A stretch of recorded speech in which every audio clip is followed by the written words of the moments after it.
So this presentation is going to be on a abstract that was presented at ASRM this year, and it is titled Emerging Evidence. The webinar is Emerging Evidence, Improved Clinical Outcomes with the PGTai 2.0 platform. And the Ask the Experts panel will be tomorrow on the 5th of November. Next slide, please. So the abstract at ASRM was entitled Second Generation Artificial Intelligence Technology for Pre-Implantation Genetic Testing, PGT, improves pregnancy outcomes in single thawed EUPLOID embryo transfer cycles. We are delighted to welcome a number of the authors today. First of all, Dr. Julia Buldo-Licciardi. Julia is a first-year obs and gynae resident at Hackensack University Medical Center in New Jersey. She received a BA in humanism in medicine from New York University in 2011. She's been working for a number of years in research at NYU, and in 2020 she received an MD with concentration in clinical translational research from George Washington University. At George Washington University, she was inducted into the Gold Humanism and Cain King Dokek Obstetrical Honor Society. Quite a mouthful, that one. And she received the Samuel M. and Miriam S. Dodek Award in Reproductive Endocrinology. Her interests, fortunately for the purposes of this talk, include pre-implantation genetic testing, mosaicism, medical humanities, and medical ethics. And we're delighted to have you here on this presentation, Julia. I'd also like to welcome my colleague, Dr. Mike Large. Mike I've been working with for a number of years, and Mike came from a PhD in Baylor College of Medicine, where he focused on the intersection of progesterone and growth factor signaling and their role in endometrial receptivity. When he was there at Baylor, he was recruited to Genesis Genetics by Professor Mark Hughes to open up our research and development PGT lab in Houston. Mike then went on to also be lab director of Genesis Genetics in our lab in Houston, and really importantly became our go-to guy, and really is our go-to guy for our next generation sequencing technologies. When Genesis Genetics was acquired by Cooper Surgical in 2016, he went on to run a lab for Cooper Genomics, and currently is our research director for our R&D facility down in Houston. So it's great to have both of these experts here. I'm going to be the moderator, and I would really appreciate your questions if you have them. You will be muted, but we'll try and get to them at the end of the presentations. So really, without further ado, I'd like to hand over to Mike and his presentation on this ASRM abstract. Thank you, Mike.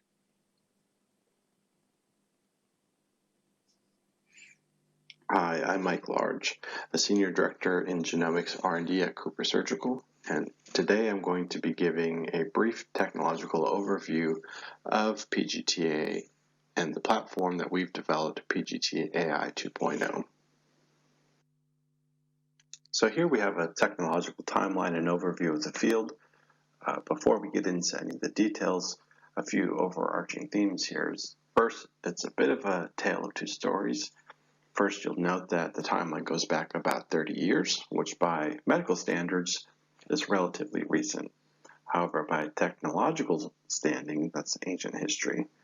And then the other overarching theme I'd like to call your attention to is that really working through time, you'll notice that the rate of progress really begins to accelerate as we become more proximal to current times. And additionally, the amount of data being analyzed and the sophistication of the techniques increases. So PGTai, or the concept of screening embryos in an IVF setting for the appropriate chromosome number and selecting the best embryo for transfer really began in the early 90s with fish. It was a great concept to screen for the best embryos. However, because of technical difficulties and some limitations concerning signal to noise ratios, etc., details that I won't go into, fish had certain limitations. I would say it was really in the late 2000s with the utilization of microarrays, when really for the first time we had pretty uniform and extensive coverage of the genome with about 3,000 data points covering the entire genome. At the time, this was really pretty robust technology and a significant technological improvement. However, it was in really 2014 in earnest when next generation sequencing came onto the scene. At this time, really, depending on the platform, you're looking at between 100,000 or 1 million data points. Sequencing is very sensitive, and we're able to really count DNA fragments and utilize that to get highly accurate and high-resolution assessment of chromosome copy number across the genome in an embryo. However, as time progressed for several years, really there was a limitation of advancements and nothing was really coming onto the scene, and that's really when Cooper Surgical decided that we, instead of being locked in and fixed to some of the technologies that were commonly available, we thought that we could potentially do better, and so we developed our own platform. I'll spend a few slides to review PGTai, the initial platform that we've just passed the 2-year anniversary of, and some of the design features that went into that and some of the unique and technological advantages of that platform.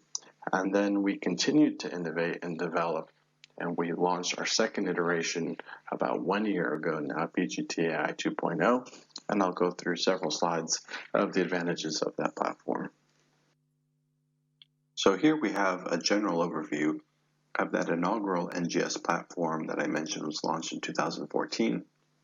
This was something that Cooper Surgical was using at the time and is still deployed by many groups today.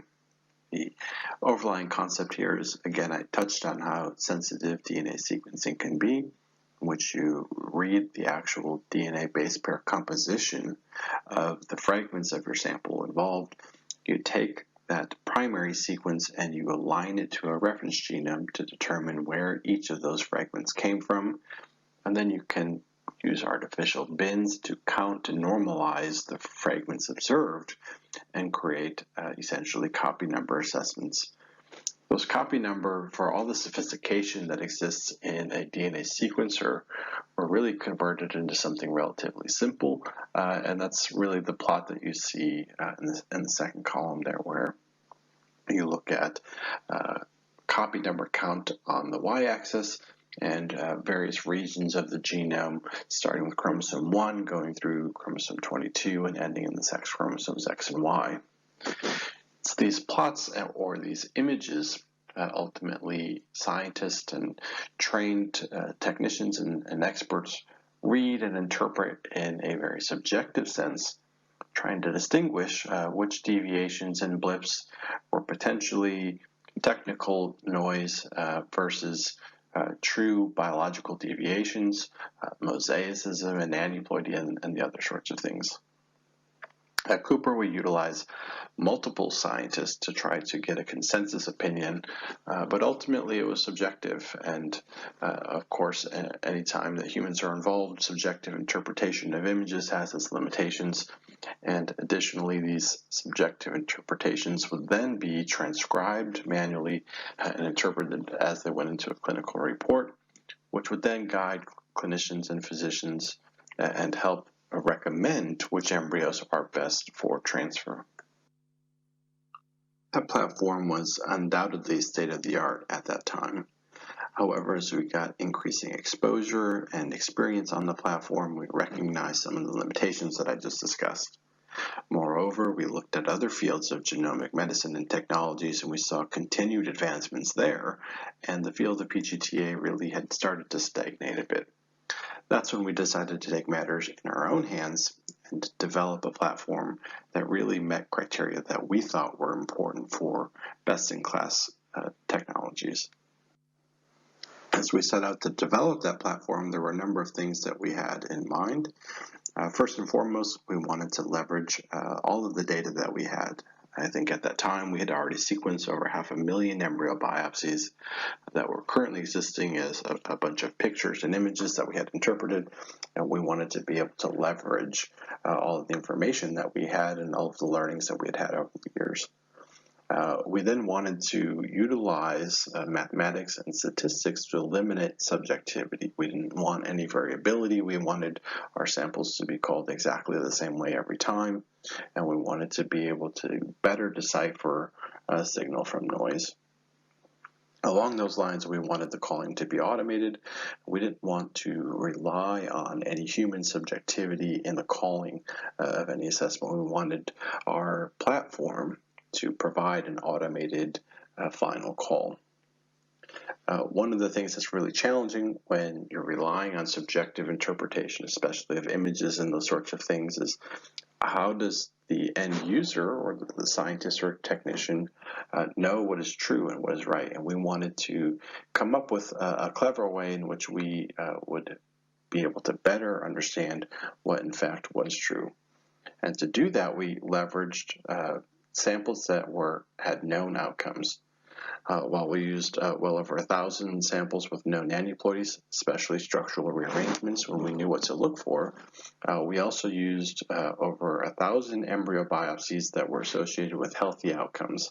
In other words, there was no blatant observation of genetic defects or genetic abnormalities. This is really an elegant approach because any analytical process has some noise associated with it, and any noise that we observed in these samples, because we knew they were associated with positive outcomes, we were able to utilize machine learning and artificial intelligence to essentially ignore those deviations and better assess the type of noise that we would see in a general population. And then finally, we wanted to be sure that since we essentially gave control to the system, how do we know that it was working right? We went through and really validated the platform on over 10,000 samples to ensure that it was performing the way that we expected. So as an overview of what we were able to achieve, you can see here we started with the same starting material in that we were sequencing embryo biopsies, the best technology available at the time. And then instead of having humans interpret subjective image plots, we took that quantitative data and we fed it into our machine learning algorithms and statistical models to really generate the best decisions that we possibly could, the most accurate decisions available at that time. And really tried to provide clinicians and patients with the most information available to help prioritize which embryo to transfer. As I mentioned at the beginning of the webinar, we really launched this platform in 2018. Unfortunately, pregnancy data takes some time to come in, but what we were really excited to see about a year later was that there was a significant increase in the number of EUPLOID classifications, and that also translated to an increase in the number of patients who had a EUPLOID embryo available for transfer. And so the initial data that first came off of that platform was really encouraging, as we saw we were having a significant impact on our patients. So with that encouraging data, we began to seek opportunities to continue advancing our platform. And so for those of you who have any familiarity with machine learning or artificial intelligence, you probably already know that those algorithms thrive on big data, and the more information you can provide them, the better that they can perform. And so the very first thing that we did is we upgraded our sequencer so that we could increase the amount of DNA that we were sequencing for every single biopsy. Ultimately, we settled on an 8x increase in the number of bases that we were able to sequence. This included an update to one of our sequencing strategies, a little bit esoteric. I won't go through all of the nuances, but ultimately we ended up moving from a single-end read strategy to a paired-end read strategy. Ultimately, the reason this is important because when you sequence a DNA fragment, and these fragments can be longer than the amount of material that you actually sequence, having information from the beginning and the end of the fragment helps you better map where that fragment came from, which then goes back to give you better copy assessment. This is especially important when you're dealing with repeat elements of the genome, which are quite common in the human genome. So moving to paired-end sequencing, which was common in other areas like oncology and whole exome sequencing already, we increased the usability and the mappability of our data by over 15%. And so together, there was essentially a net increase of 10x the amount of sequencing data that we were throwing in at the system to try to increase the sensitivity of our analysis. With that increased sequencing data, we eventually developed the ability to interrogate SNPs. SNPs are single nucleotide polymorphisms. Really what you need to know about them is that they're a very common form of genetic variation. In other words, it's a single nucleotide difference that some people have while others may not have. They're, again, very common. It's estimated that they may exist approximately 1 in 200 to 1 in 500 base pairs. Some SNPs, or these DNA differences, are associated with a phenotype such as blue eyes are caused by a SNP, or sickle cell disorder is also caused by a SNP. However, the vast majority of SNPs are not actually associated with any observed or understood phenotype. However, the fact that there are all of these differences in the human genome can be leveraged and can be very advantageous. Because SNPs are relatively common and we have such a large genome, 3 billion base pairs long, no two individuals have the same pattern of SNPs, unless, of course, you're talking about twins. We won't get into the genetics weeds of major and minor isoforms, A-B ratios, and those sorts of things here today, but suffice to say that because of differences in SNP patterns, and we inherit one copy of DNA from mom and one copy of DNA from dad, we can look at these SNP patterns and get both quantitative assessments as well as qualitative, such as where aneuploidy has been derived, say the sperm or the egg. One of the ways that we leverage these SNPs in PGTai is really as a second independent assessment of whether or not aneuploidy exists. And so I mentioned on the previous slide that we can look at those quantitative ratios when we have imbalanced inheritance patterns, and we can use those quantitative differences to add on top of the copy number assessment and really confirm or reject the presence of aneuploidy. This increases our technical accuracy and helping us achieve the highest level of resolution we can. So just to summarize some of the innovation and development that's gone into our second iteration of our PGTai technology, we started by increasing the amount of sequencing data we fed into the system. This enabled us to detect and leverage SNPs, which we leverage in a sense to give us a second independent method to confirm or reject the presence of aneuploidy, increasing the accuracy of our calls. I also alluded in a few slides of how we can use these SNP ratios in a genome-wide sense, and this allows us to detect both haploidy and all forms of triploidy, including female triploidy for the first time. This is important because embryos that have haploidy or triploidy can result in adverse outcomes such as molar pregnancy and miscarriage. For those reasons, embryologists often spend a lot of time and effort checking PN status, trying to avoid these circumstances. But if you have a genetic test that's able to detect them, that reduces the stress and burden and requirement of checking PNs. Finally, if you have DNA provided from the parents, mom and dad, we're able to look at those SNP patterns and determine where a source of aneuploidy is being derived, whether it be the sperm or the egg, etc. Together, this gives us more confidence an ultimate net increase in euploid classifications and therefore more transfers for our patients and hopefully better outcomes. In case it wasn't evident from the technology arc that we've just gone through, I do want to stress that Cooper is always interested in increasing our understanding and marching towards progress and increasing the quality of what we're able to offer our patients. We're heavily involved in research and development. We always have been and we continue to be.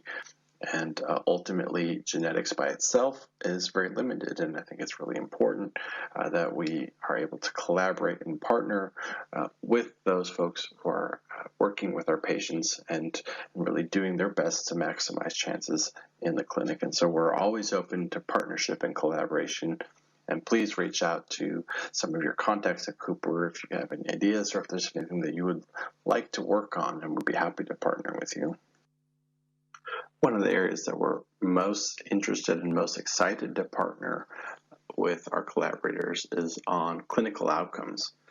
And so hopefully it's been obvious that we're very dedicated to developing the best technology and taking the most rigorous and elegant approaches to science that are available at the time. However, to really understand the impact of those technological improvements and developments, it's really important that we understand the final impact in the clinic and how well our results are impacting the patients.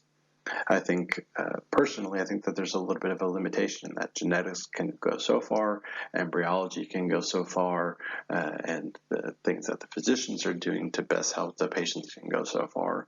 And if we're really going to take the next step and really make it a significant increase in progress, it's really important that we work together, and the end-all be-all is our clinical outcomes. And so we're very interested always in collaborating and understanding what the impact of our development is with you and your patients.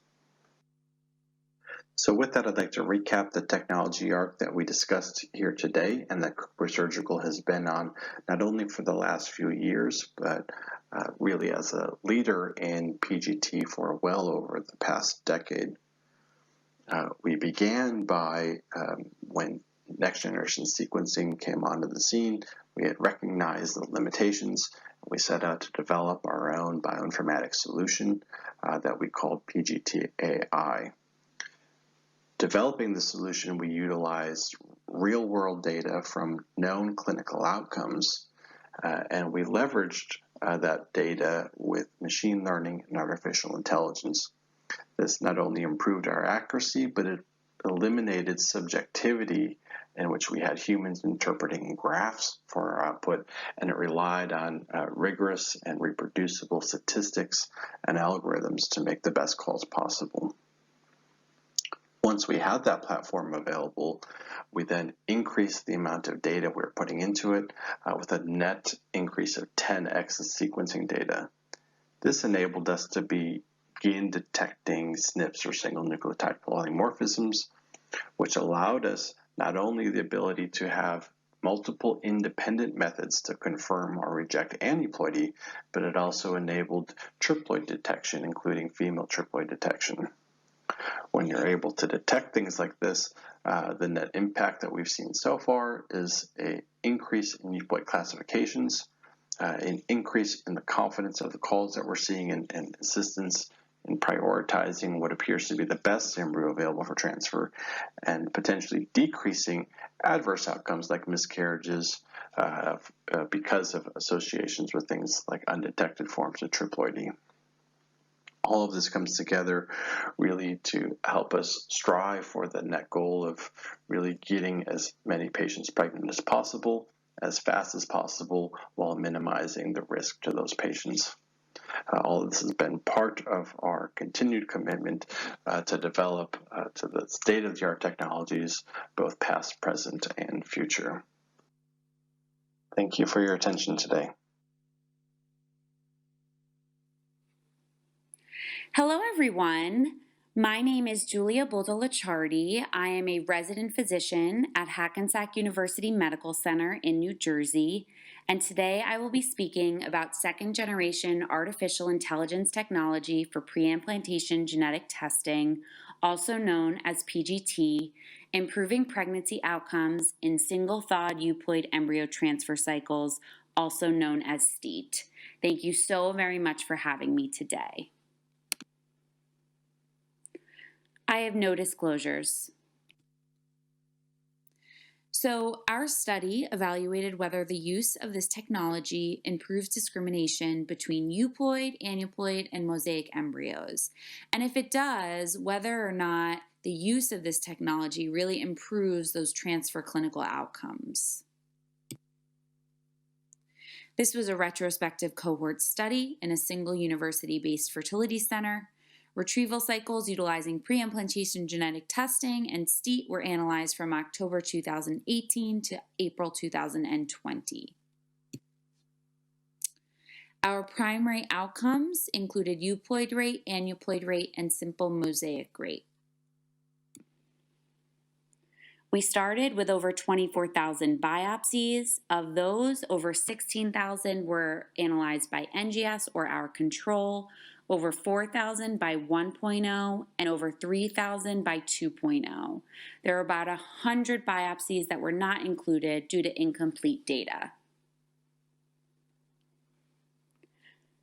So this is a case distribution by age, illustrating that all of the age groups were well represented. When analyzing our primary outcomes, we looked at NGS versus 1.0, NGS versus 2.0.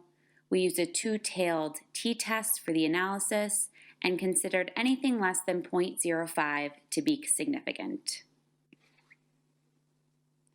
Our first outcome was percent euploid. When looking at the graph, we can see NGS represented by dark blue, 1.0 by light blue, and 2.0 by green. Anything with a star indicates significance. So here we can see in the less than 35-year-old age group, almost all the way through the 41-year-old age group, a significant increase in the NGS versus the 1.0 and the NGS versus the 2.0. And when looking at our percent aneuploid, we can see in the less than 35-year-old age group, almost all the way through the 41-year-old age group, a significant decrease in percent aneuploid in the NGS versus the 1.0 and the NGS versus the 2.0. When looking at our simple mosaic, we see a decrease in NGS versus 1.0 and NGS versus 2.0 across the board, with significance being in the less than 35 age group all the way almost through the 40-year-old age group. It would be terrific if this technology allowed us to increase our euploid rate and decrease our aneuploid and mosaic rate. But are these changes just a result in the difference in definitions in the lab and the changes in the benchmarks? Or is it really improving diagnostic precision and accuracy and leading to improved clinical outcomes? So in order to investigate this, we looked at transfer and pregnancy outcomes as well. And our secondary outcomes included implantation rate, clinical pregnancy rate, biochemical pregnancy rate, spontaneous abortion rate, and ongoing pregnancy live birth rate. Here we can see a breakdown in the embryo transfers. We started with 1,174 single-thawed euploid embryo transfers. Of those, about 400 were in the NGS group, 580 in the 1.0 group, and 182 in the 2.0 group. There are about 5 transfers in each group that were eliminated due to incomplete data, ectopics, terminations, and heterotopics. When looking at our secondary outcomes, we looked at NGS versus 1.0, NGS versus 2.0. We used a Fisher's exact test for the analysis and considered anything less than 0.05 to be significant. When looking at our secondary outcomes, we found significant differences in the biochemical pregnancy rate and ongoing pregnancy rate, live birth rate categories, specifically in the NGS versus the 2.0 comparison.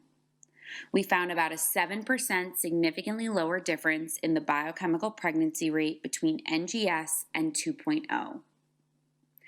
NGS had a biochemical pregnancy rate of about 12%, and 2.0 had a rate of about 5%.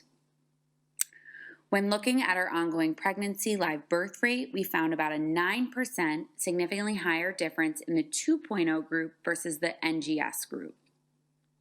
The NGS group had a rate of 61%, and the 2.0 group with a rate of 70%. PGTai 2.0 also displays an 8% difference in the clinical pregnancy rate when compared to NGS. Although this did not reach significance, it approached significance with p equaling 0.0534. It should also be noted that when comparing NGS to 1.0, there were similar trends in the biochemical pregnancy rate and ongoing pregnancy rate categories, but there were no significant findings. Overall, our group found that PGTai increases euploid and decreases aneuploid and simple mosaic designations. We also found that embryos diagnosed as euploid via PGTai 2.0 do have significantly higher ongoing live birth rates and significantly lower biochemical pregnancy rates than those assessed by NGS in STEET.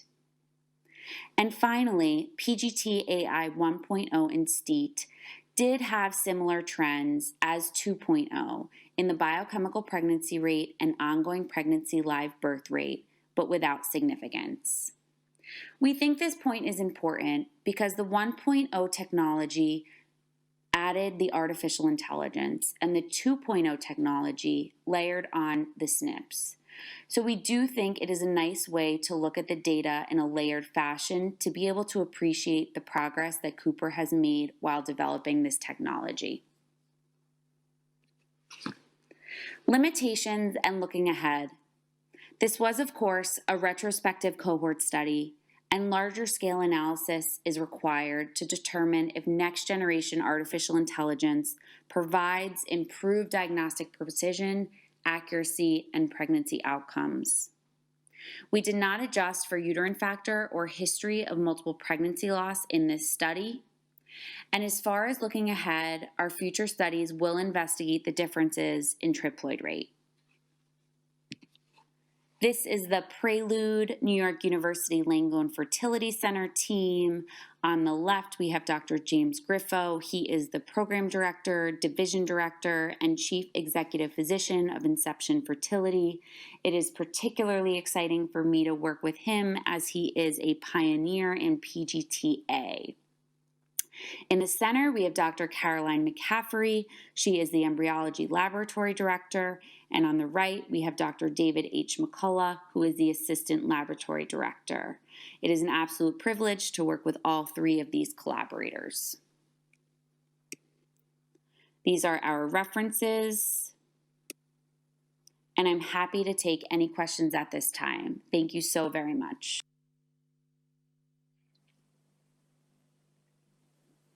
So I would just like to thank Julia and Mike for those fantastic presentations. It's a real pleasure to see that work presented in detail and to hear, you know, the development of technology that we see as slightly abstract and the application of that technology, which is fantastic. I would also like to welcome to this Q&A panel Professor Mark Hughes. Mark, good friend of mine and a man who, not many people are able to do this, founded a new field of medicine, preimplantation genetic testing. Without going into his background, if you haven't heard of Mark in preimplantation genetic testing, where have you been? And the first question will come to Mark. Mark, you know, how far have we come from the days of fish?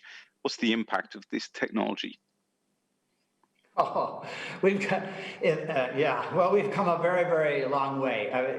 In the days when Yuri Verlinsky and Kuliev and the group in Chicago and Santi Muni and the group in New Jersey and a couple of groups over in Europe were busy doing fish, they had 3 or 4, or if you're a really good lab, 7 different probes that would detect 7 different chromosomes out of the entire cohort. And you'd have one data signal for each chromosome, and then you would look at each biopsied blastomere on day 3 under a fluorescent microscope and count the fluorescent dots, and which would tell you if you had 1 or 2 or 3 copies of a given chromosome. That was a flawed technology. It was the best that anybody had, but it was flawed for a number of reasons. The first reason was we all believed that abnormal chromosomes, the most common abnormal chromosomes, were 13, 16, 18, 21, X, and Y. And that turned out to be a bias of ascertainment. Those were the chromosomes that you saw in an amniocentesis or in those early days of chorion-villus sampling. And so it was presumed that for some biologic reason, those chromosomes were most commonly aneuploid. So you made probes to do FISH for those chromosomes. Well, it turns out that that's just simply not true. Those were the chromosomes that, if they were aneuploid, would lead to a pregnancy that went further along, and you actually could see it in an amniocentesis. If you had trisomy 1 or monosomy 2, you never got that far. And then the next big step, which was huge, was the microarrays that came out of Blue Gnome in the group in Cambridge. And now we had several thousand different probes that we could look at for all of the chromosomes, and they were relatively equally spaced across all the chromosomes. And so you actually could have multiple data points for each one, and that was a big advance, to say the least. And then along came less expensive sequencing, and of course that's what everybody uses now. And so now we've got 2 million to 4 million to even 6 million different data points on all the chromosomes. And so you have a lot of redundance, a lot of assuredness of what you're looking at. And you have computers that are taking the subjective visualization of those data out. So we've come from one probe on 7 chromosomes to millions of probes on all of the chromosomes. It's like night and day, frankly. Thanks, Mark. It's fascinating to be part of that journey. And it makes you feel old. Yeah, it certainly does. Yeah, thank you for reminding me on this morning. Yeah, it certainly does. Julia, the next question for you, and it's really interesting to see, when people like ourselves, Mike and Mark, we develop these techniques to apply them to patients is great. So often we're in the lab and it's just a tube and we don't see the impact of it, and you see the impact of it. So one of the things that really strikes everybody from your study is the reduction in early loss rates. So you're not seeing a particular difference in the implantation rates, but the ongoing pregnancy rates is where 2.0 seems to have an impact. So 2 parts to the questions. One part, technological genetics. Why do you think that is? Have you any thoughts on that? And second, how does that impact patients as well? Over to you, Julia. Yeah, so, mosaicism isn't a new thing, and I think Dr. Hughes can comment on this as well. You guys have been detecting this since 1994. We didn't really know what to do with them. They were labeled as aneuploidy, and we kind of went on from there. I think as we become more accurate, we are just, becoming more accurate with our diagnoses, and, that ultimately leading to decreased biochemical pregnancy rates. I think, so that's what I would say for that.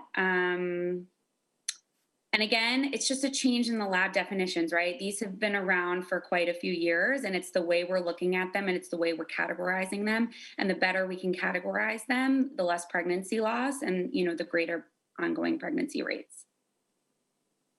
Thanks, Julia. Now, I'm going to give you a bit of a tricky question, possibly the trickiest question I can think of asking a clinician at the moment. What's your take on transferring mosaics? Yeah. So like I said, we have been identifying these for a very long time. Right now, many people are transferring low-level mosaics. And through this technology, we're able to kind of tease out the more complex from the low levels. But we've had many pregnancies and live births from those transfers. And, we counsel our patients that you can follow up with definitive genetic testing, like an amnio. And I think the thought is if you have a lower mosaic level of mosaicism, it's better to use that. And if you have nothing, but of course it requires a lot of shared decision making with patients and a lot of risk benefits discussions. It's obviously a very time consuming, emotionally consuming, and financially consuming process. And for people who don't have an infinite amount of reserve, we definitely look at that more closely. If we obviously have our option, we go for the EUPLOID and we transfer the best embryo possible. But we definitely are transferring low mosaics, and they have definitely led to live births. And having that confirmation with the amnio is just another layer of reassurance. Thanks, Julia. I mean, it's a really tricky subject that I'm sure you have some very difficult conversations with patients, but it is great to see mosaics being transferred that make live births. And I'm sure Dr. Hughes can comment on this a little bit more. Marcus, did you want to come in there? I don't know that we need to get more sophisticated about the data and all. I think you definitely need to be talking to the patient. They need to be following the pregnancy if you transfer a mosaic. We know that the success rates will be lower than if there isn't mosaicism. But, Alan Handyside said something once that has stuck with me for a long time, and that is, since the days of Louise Brown, we've been transferring mosaic embryos into the uterus routinely in IVF for all these decades. And the difference now is that we have more sophisticated technology and we can see it. So it's like anything in medicine, or frankly, in any technology, the more sophisticated the technology gets, the more information you get, just like the Hubble telescope sees more stars than the naked eye. And now you have to figure out what all that new information means. So yes, we're right. We're right that we've been seeing this for a while, and the question is, what is it teaching us? And we're still learning. So the technology often is ahead of the science, which is why science is as much an art of science, art of medicine as anything else. So the long and the short of it is we're learning as we go, but mosaics have to fit into the clinical plan for the patient. And that requires a one-on-one serious conversation with them. Thanks, Mark. Yeah, I completely agree with both your views. It's a super interesting subject at the moment. And, the data that we have is from only a few thousand transfers. And I think we're going to need hundreds of thousands of transfers before we have things that can be concrete. And even then, there will be uncertainties. We need to get to the sort of status where CBS is with the amount of data you can see for that. Fascinating. So next question goes to Mike. So Mike, one of the kind of interesting things about the PGTai and AI 2.0 platforms is that you developed the sort of baseline on real embryo data. Why did you feel that was important, and why did you take that step? It's quite a big step with a lot of work compared to just using cell lines. Yeah, I think there are a number of reasons why we're interested in that approach. First and foremost, the way that the DNA is packaged and the extent to which the actual DNA is accessible on the chromatin is different in transformed cell lines or things that have been existing in culture for a long time compared to a true embryo. You also get into circumstances where you have to remember that most of PGTA nowadays is done with trifecta biopsy. There's lasers, there's high heat, you can get some denaturing of protein. And again, it makes it more difficult to access the DNA. And so ultimately what we observed throughout the last decade, and as technologies have gotten better, is that when you try to sequence cell lines, ultimately it's pretty easy. The signal that you get is very clean and it's nice to work with, and they have strengths for that reason. It's very convenient to work with. But when you look at biopsies, especially biopsies produced with varying degrees of skill from across multiple centers across the world, you really begin to see a lot more variability than what you would see in a nice clean biopsy. And really, we talked a lot today about technology and accuracy and precision, but variability ultimately introduces noise, and we need to decipher the signal from the noise. And so by using biopsies that we know had associations to healthy outcomes, any of the variability we saw in that sequencing data, we knew was part of the technical platform and not biological. So to use something that was more representative of what we actually see coming in allowed us to get a higher accuracy and a better sensitivity. Thanks, Mike. Julia, I have a couple of questions for you. One is quite technical about your presentation. One is more general. So we'll start off with the more technical one. So your abstract states that biochemical pregnancy loss did not reach statistical significance. However, in the presentation, it did. Can you just briefly explain the difference and why that is? Thanks. Of course. So I put that presentation together in March, and then the abstract in March, and then the actual presentation didn't happen until October. So I was really able to go through the data with a fine-tooth comb and add additional cycles. Because our numbers are not so large, any, change in the data can really adjust your p-value and can all of a sudden make it significant.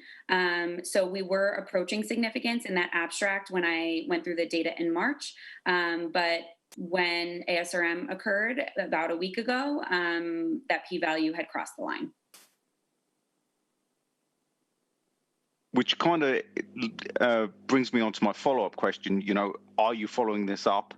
Do you expect to keep on looking at this data? It's going to be fascinating to see, the further outcomes of this data to see where it's going. Of course, it's definitely a preliminary study, and we would love our numbers to grow so we can have more power behind it. We will continue to analyze the data and add the cycles so we have a more robust idea of how it really is impacting pregnancy rates. Thanks, Julia. Unfortunately, pregnancy takes a lot of time to get the actual data. Exactly. And then so that's why also, though, the biopsy data, we have thousands and thousands and thousands of embryos that we took data from, right? But then when we get to the pregnancy data, we're more in the hundreds. And that's exactly right, Dr. Large. It does take a long time for each of those embryos that were biopsied to be transferred, and we'll continue to follow the data, and hopefully, down the line, we'll be approaching that number as well. Yeah, thanks, Julia. And a question back to Mike, and then I'm going to come to Mark. Mike, female triploidy here in this study, how often do you see it? What's the sort of impact of female triploidy? And, how often it's quite difficult to do. Maybe you can give the audience a little bit of understanding why it's harder to do female triploidy rather than male triploidy.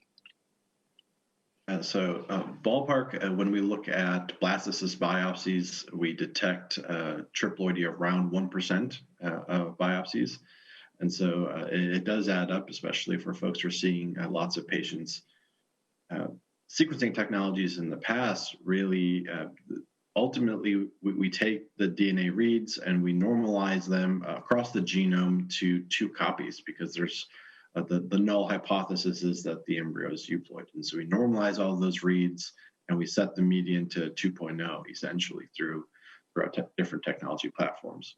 It's that assumption that makes it difficult to determine that there's an entire replicate of the whole genome, such as exists in triploidy. And previous and initial technologies really deciphered male forms of triploidy really by taking advantage of almost what I would call a mathematical loophole, and that is looking at the ratio of sex chromosomes. And so in a male, you have 1-to-1 X and Y. And in the triploid context, you would have 2X and 1Y, or 1X and 2Ys.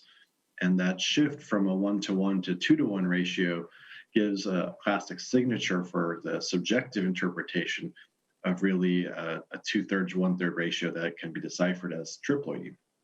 However, in the instance of female triploidy, you don't have those ratios to look at. You have only the X chromosome available.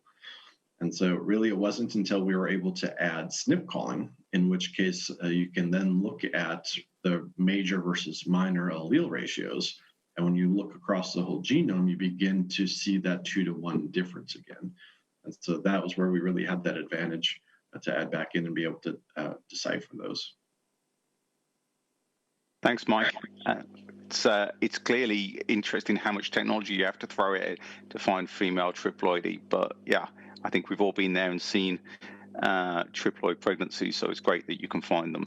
So I think we're getting towards the kind of last question, and the last question is going to go to Mark. And I feel that as a kind of father of a field, Mark, I can ask you this question, not an easy one. Get your crystal ball out. So, you know, where does this technology benefit otherwise? I know that I think, you know, we're beginning to use it in conjunction with PGTM, but where do you think the field is going to be going? Tricky question, but give it your best shot. Well, first of all, we like the technology, of course, to reach a point where you have an absolute answer. Of course, genetics is only going to be one component of whether that embryo is going to make a baby, but the goal of all of embryology and IVF and clinical endocrinology and genetics is to transfer one embryo and have one baby with a very high likelihood. And so you'd like to see that this technology get better and better in order to do that. You just mentioned in passing, but I think it's a big deal. I think that routinely we will probably be looking at single gene or risks of single gene defects at the same time we look at chromosomes. I think that as the costs of these technologies drop and the reagents that you have to buy to run them go down and all, that we'll be able to routinely do that. We can now, but it's more expensive than it needs to be. I think cost is going to be a major factor. I see the field bifurcating more and more, where we've got very inexpensive tests that just look at X and Y, or just look at some very superficial things without very much data because it's less expensive. And then somehow that's as good as artificial intelligence analysis of a whole host of defects that could exist in that embryo. So I think cost is going to continue to be an issue for some populations, and that's going to hold it up for a while. I think the field, I'd like to see the field go to where you don't have to do a biopsy, and I think the non-invasive thing is super exciting if it really works. And there's a lot of debate right now about whether it does, and we're very cautious. I remain optimistic, but it's certainly not ready for prime time in our view. But if it's possible to look at the media of an embryo and not actually have to biopsy that, that would be a huge breakthrough. And then, of course, you get into these areas of screening for mutations in embryos, and I think that's a dubious, and I don't think it should happen, a field where my view and the view of geneticists basically is that you should test the parents and find out if they're at risk for something, not test each embryo independently for 50 different genetic mutations. You get all sorts of biases when you do that. You continue to have to do the same test over and over because the last embryo you tested doesn't predict the next embryo any more than flipping a coin. And so it becomes an expensive way to do it, and I think it's inappropriate. Now, polygenic disorders, we could do them now, actually. There's no reason why you couldn't look at 5 different genes that cause a particular syndrome at the same time in an embryo. But biology is going to stand in our way because in IVF, we don't make enough embryos to have all 5 or whatever number it is of those different polygenic SNPs or mutations on different chromosomes, all segregating independently. We don't make enough embryos in order to have an embryo that doesn't have any of those abnormalities in their genome. So it's very neat for a laboratory and for a scientific think study, but I don't know that polygenic disorders are going to be practical unless we're able to make 100 embryos with in vitro maturation or some such thing, then maybe. But otherwise, I think using the current IVF technologies, I don't see that coming. Well, I mean, thanks, Mark. It's a great answer, which is a really tricky question, and we will not hold you to any of that. Well, not very much. It is recorded, so just for posterity, we might go back to it in a few years' time, see how you got on with your answers. But it's a great answer. All right. Well, thank you very much, Mike, Julia, Mark. It's a pleasure to hear your presentations and your great answers on these questions. I would just like to thank the audience, remind everybody that we have a Ask the Experts tomorrow, and also if you're curious about PGT and genomics, we have our webinar series, and we have a whole panel of presentations that you can go to. So with that, I would like to close this webinar, and thank you for attending and thank you for presenting. Thank you.